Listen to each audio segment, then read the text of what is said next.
Let me ask you something that most people are too afraid to even think about. What if she's already thinking about you right now and you have absolutely no idea? Not just thinking about you the way you think about a grocery list or a work deadline.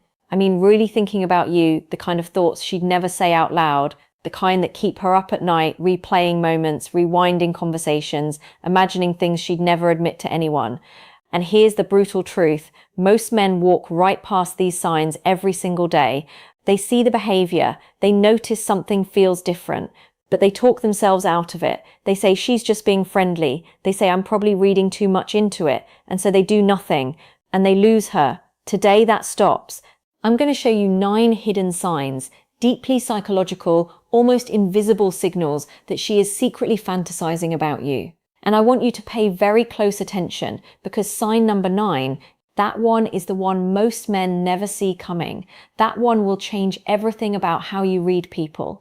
Stay with me. Here's why this matters more than you think. We live in a world where women are taught from childhood to never appear too eager, to never show too much, to keep the desire contained, controlled, hidden behind a polished surface of casual conversation and passing glances. And men are taught to be direct, to say what they mean, to pursue or walk away. So there's this enormous gap, a gap between what she's feeling and what she's showing. And most men never learn to read across that gap. Most men either misread the signals entirely, or worse, they see them clearly and convince themselves they imagined the whole thing. That ends today.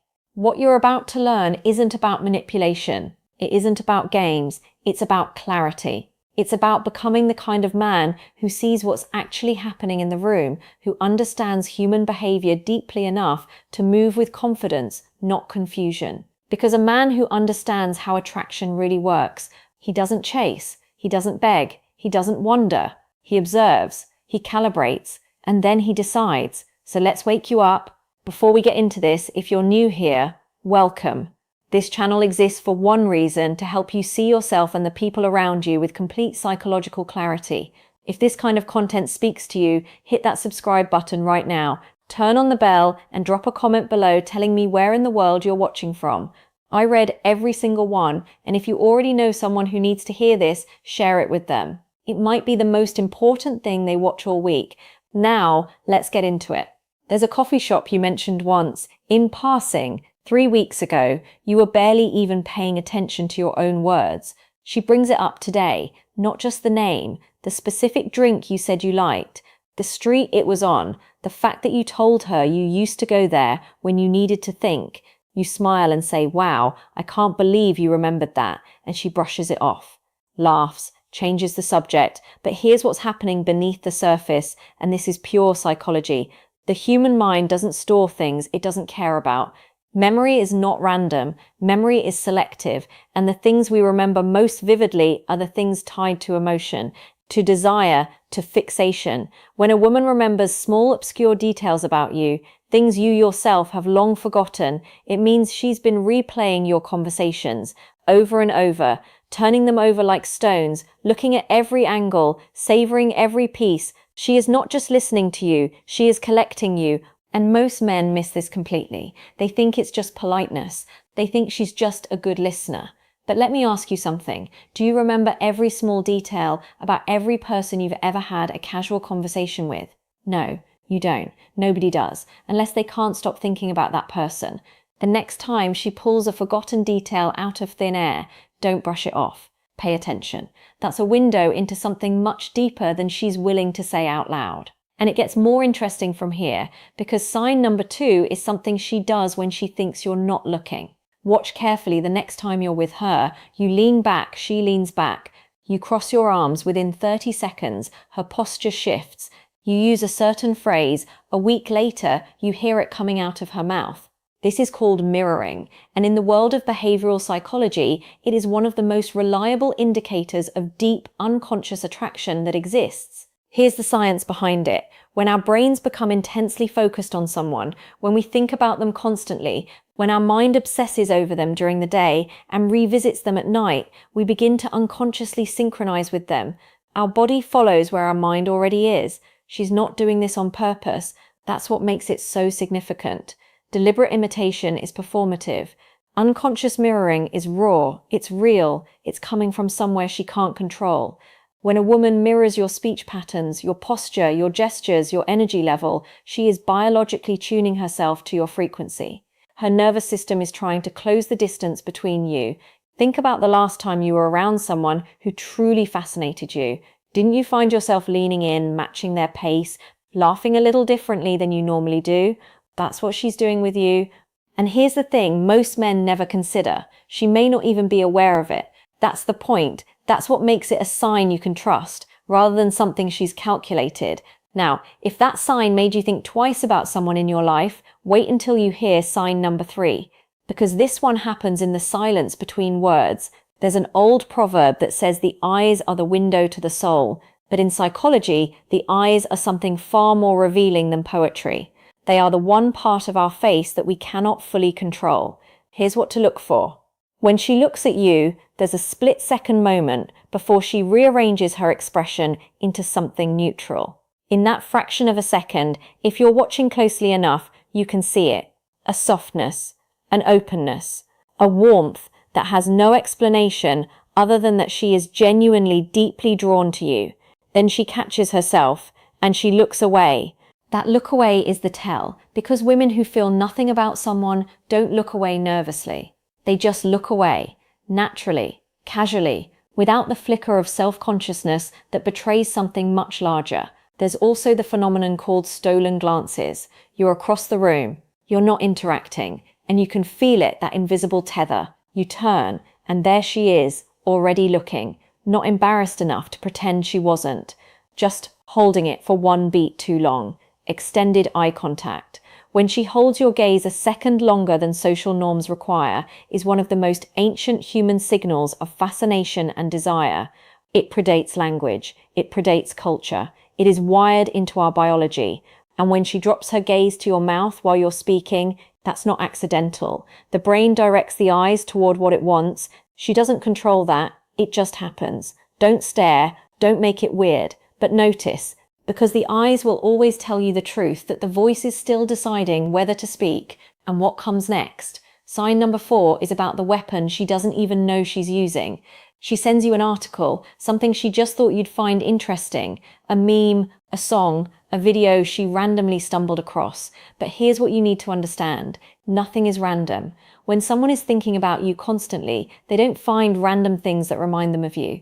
They move through the world with your frequency already running in the background of their mind, and so everything they encounter gets filtered through that lens. Does this remind me of him? Could this be an excuse to reach out? The article isn't really about the article. The meme isn't really about the meme. The text is a door she's cracking open, hoping you'll walk through. She's creating contact where there is no practical reason for contact, and that distinction is everything.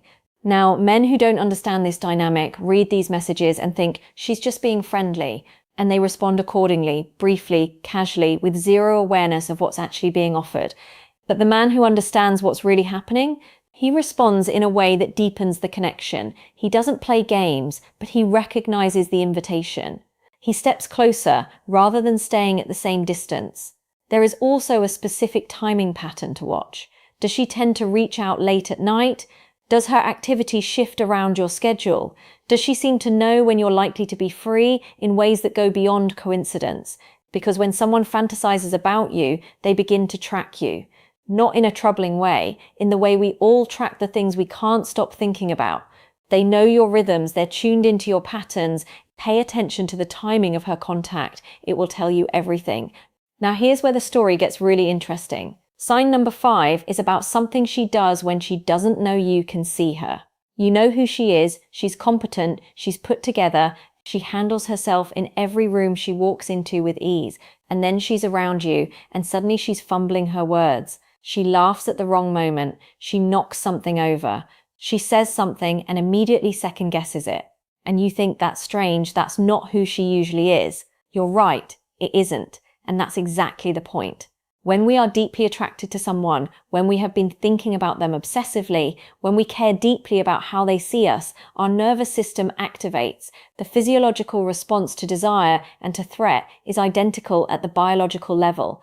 The heart accelerates, the palms change, the mind races. And competent, intelligent, together people suddenly look like they're losing their composure because around you, the stakes feel higher than anywhere else.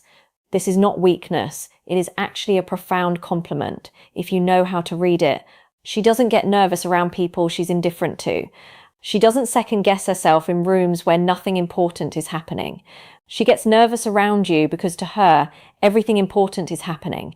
The tragedy is that most men interpret this nervousness as disinterest. They think she seems off around them. They think she doesn't enjoy their company.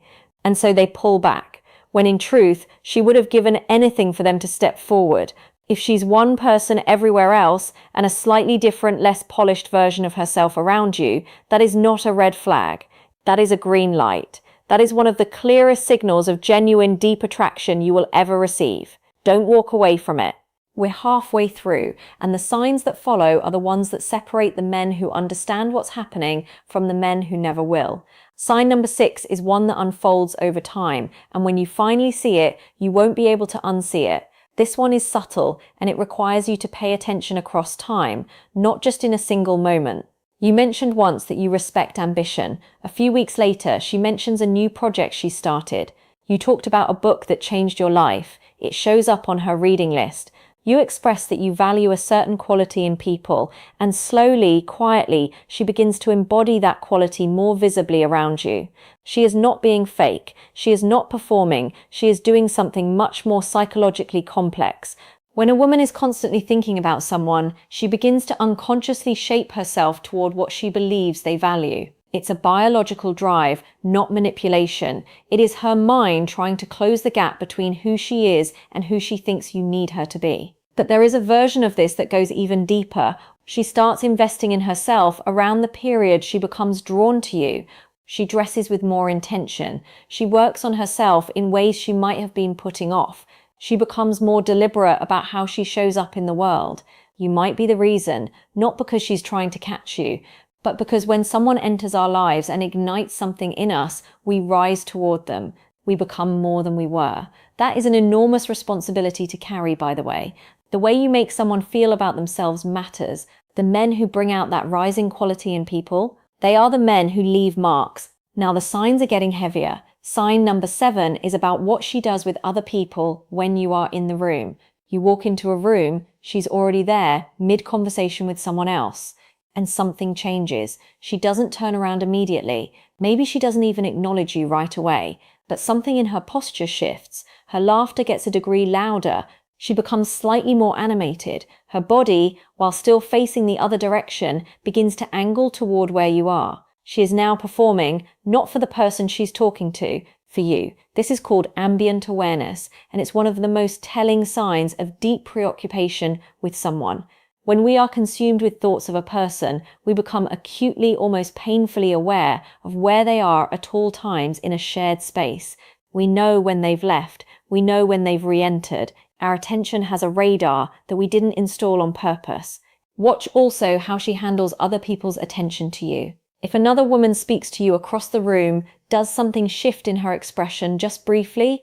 Not rage, not drama, just a flicker of something she quickly reassembles into neutral. That flicker has a name. You know what it is. Watch whether she positions herself physically in proximity to you without there being a logical reason for it. Groups of people in rooms naturally cluster in organic ways. But if she keeps drifting into your orbit without being in a direct conversation with you, that is not an accident. That is a compass finding north. She may not even be aware she's doing it. That is the most important detail, because what's unconscious is what's real. We are nearing the end. Sign number 8 is where things become undeniable. And sign number 9, the one I told you to wait for, is the one that will make everything click into place. She told you something she doesn't usually tell people. Maybe it was a fear, maybe it was a wound from a long time ago. Maybe it was a dream she holds so close she rarely lets it out in public. And she told you almost as if it slipped out, almost as if she surprised even herself. Then she looked at you a certain way afterward, waiting to see what you'd do with it. This is called selective vulnerability, and in the psychology of human connection, it is one of the most significant behaviors a person can exhibit toward another. We do not share our real interior with people we're indifferent to. We don't expose our fears to people who don't matter. Walls come down only in the presence of people we've been thinking about so much that they've already started to feel like safe ground. When she opens a door into her real self, not the polished public version of who she is, but the one underneath, she is doing something profoundly revealing. She is saying, without saying it, I trust you with the parts of me I don't show the world. I want you to know me, the real version.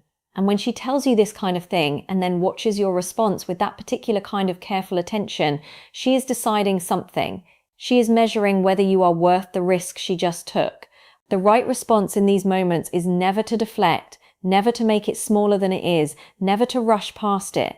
Stay there, hold it, acknowledge what she gave you, because she didn't give that to everyone. Now, we've arrived. Sign number 9. I want you to be still for this one, because this is the one that most men never learn to see, and it is, without question, the most powerful indicator of them all. This is not a dramatic sign. It doesn't come with fireworks. It doesn't announce itself. It comes quietly in the middle of an ordinary moment. She tells you something true, not the truth as in a confession or a grand revelation. I mean the small, honest, unpolished truth, the truth that has no social reward attached to it, the truth that actually made her slightly more vulnerable, not more impressive. Maybe she tells you that she was actually nervous the first time she met you. Maybe she tells you that she listened to a song you recommended 4 times in a row because she couldn't stop. Maybe she admits that she thought about something you said for days afterward and couldn't shake it. Small truth, unguarded truth, unstrategic truth. Here's why this is the most important sign of all. Human beings manage their image constantly. We present the version of ourselves we believe is most advantageous in any given social situation. This is not dishonesty. It is simply how we navigate social reality. We curate, we edit, we present. But when someone has been thinking about you so much, so deeply, so consistently, that you have crossed the boundary from person in my life to someone who lives in my interior world, the curation breaks down. The editing stops being worth the effort, the performance feels hollow, and so the truth comes out. Not the dangerous truth, not the desperate truth, the intimate truth. The kind of truth that says, I am choosing in this moment to be more real with you than I am with most people. Because something in me trusts you. Something in me has already decided about you, even if my mouth hasn't caught up yet. This is the sign that cannot be faked, because people don't tell unguarded truths to people they haven't already let in somewhere deep. If she has told you the unpolished version of something, if she has let you see a moment of genuine, unrehearsed realness, then understand what you are holding. You are holding evidence of something rare. Do not drop it carelessly. Now, before you close this video and go looking for all 9 signs in the first person you can think of, I need to say something important. This is not a checklist for suspicion. This is not a formula for certainty. One sign in isolation means almost nothing. 2 or 3 appearing consistently across different contexts over a period of time, that is when you start paying real attention. Because human behavior is complex. People have good days and bad days. Nerves can come from anxiety, not attraction. Remembered details can come from politeness, not obsession. Mirroring can be learnt behavior, not longing. The goal is not to turn every interaction into a psychological investigation. The goal is to become a man who is genuinely awake to the people around him, who pays attention, who notices, who sees. That quality, that genuine attentiveness, is itself one of the most attractive things a man can carry into a room. Because here's what I know to be true. The man who understands people is never confused. The man who is never confused never chases. And the man who never chases, he is the one who gets chosen. Not because he played a game, but because he was real enough, grounded enough, and aware enough to recognize what was actually in front of him. That is self-respect. That is intelligence. That is power. So here is my challenge to you today. Think about someone in your life right now, someone you've been uncertain about, someone who sent a signal you talked yourself out of, someone who remembered something she shouldn't have, who looked at you a beat too long, who opened a door into herself that she doesn't usually leave open. What have you been telling yourself about it? And more importantly, what would you do differently if you truly believed that what you saw was real? You don't have to answer that out loud, but I want you to sit with it. Because somewhere in that question is the action you've been putting off, the conversation you haven't started, the move you haven't made. Self-respect doesn't mean being cold or calculating. It means trusting your own perception enough to act on it. It means not talking yourself out of what you know. It means moving through life with your eyes fully open and having the courage to do something about what you see. You are not here to miss your own life. Wake up, look around, and move. If this video landed for you, if it shifted something or put words to something you've been carrying around without a name for it, then do me a favor, hit that like button right now. It takes 1 second and it tells me that this kind of depth is what you want more of. Subscribe if you haven't already, because what we do on this channel, the psychology, the emotional intelligence, the real conversations that most people are too afraid to have, it goes deep, and you deserve a space that doesn't talk down to you. And leave a comment below. Tell me which of the 9 signs hit the closest to home. Or tell me about someone in your life who's been showing you something you haven't known how to read until now. I read everything and I respond. I'm Dr. Julie, and I'll see you in the next one. Remember, the most powerful thing you can do is stop pretending not to see what you already know is there. Go be the man who pays attention. That man changes everything.